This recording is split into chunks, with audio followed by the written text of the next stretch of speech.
What do you think are some realistic steps that you could take as a trustee to develop and improve the downtown?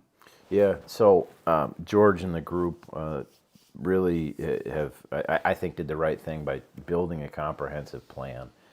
And I think that comp plan looks a lot like this is the way we kind of see the development of what's undeveloped and what needs to be redeveloped. I do think that some realistic steps that can be taken is just further diligence and investigation into, who's going to be looking to leave the front street, whose property is coming up for sale.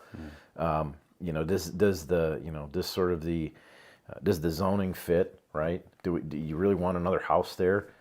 And I think part of that kind of comes back to the earlier question of, how do you what would you propose here, and how do you get after that, and what's the responsibility of the village?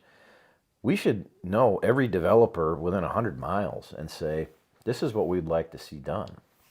And as properties come up for sale, we should be acquiring those and trying to create, I think, a little bit more space on Front Street, maybe a little more green space.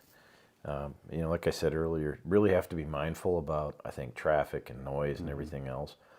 But realistically, what could be done